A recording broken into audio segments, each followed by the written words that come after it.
যে বিষয়ের উপরে আমাকে ধন্যবাদ জানানো হয়েছে এই সংসদের পক্ষ থেকে, তার জন্য আমি আন্তরিকভাবে কৃতজ্ঞ এবং আন্তরিকভাবে সকল সদস্যকে ধন্যবাদ জানাচ্ছি।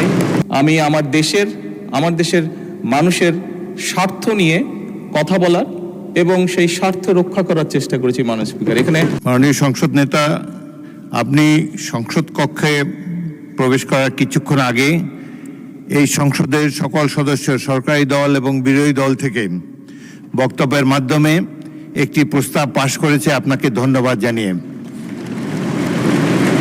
আপনার সাম্প্রতিক মালয়েশিয়া এবং চীন সফরের ফলে দেশের মর্যাদা বৃদ্ধি পেয়েছে বলে সবাই অভিমত ব্যক্ত করেছে এবং বাংলাদেশের অর্থনীতিকে, পররাষ্ট্রনীতিকে এক নতুন দিগন্ত সূচনা করেছেন আপনি এই সফরের মাধ্যমে।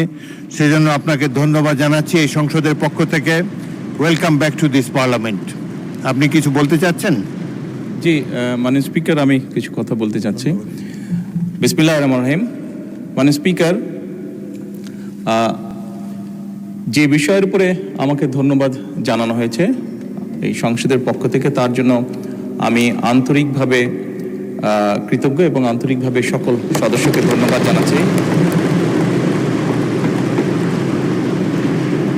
মাননীয় স্পিকার, এখানে মূল বিষয় এটি হচ্ছে যে বাংলাদেশের মানুষ আমাদেরকে দায়িত্ব দিয়েছে তাদের স্বার্থ দেখার জন্য। আমাদের দলের অবস্থান থেকে আমরা একটি স্লোগান ব্যবহার করি, সেটি হচ্ছে যে বাংলাদেশ ফার্স্ট বা বাংলাদেশ প্রথম।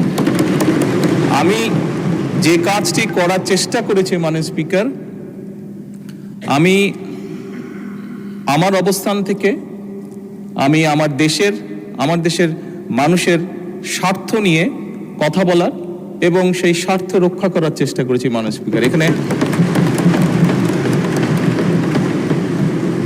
স্পিকার, এখানে আমাদের কারোরই কোনো ব্যক্তিগত কোনো বিষয় নেই। এটি যদি কোনো কিছু অর্জন হয়ে থাকে, ভালো কোনো কিছু অর্জন হয়ে থাকে, এটি বাংলাদেশের অর্জন।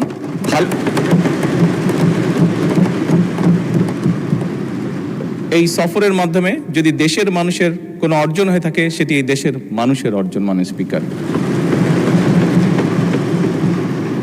তবে মাননীয় স্পিকার, যেহেতু সংসদের সকল সদস্য, বিশেষ করে বিরোধী দলীয় নেতা, উনিও উৎসাহ প্রদান করেছেন দেশের জন্য, দেশের মানুষের পক্ষে কাজ করার জন্য, সেজন্য আবারও আমি আমার ব্যক্তিগত পক্ষ থেকে সকল সদস্য, বিরোধী দলীয় নেতা সহ সকল সদস্যকে আন্তরিকভাবে ধন্যবাদ জানাচ্ছি।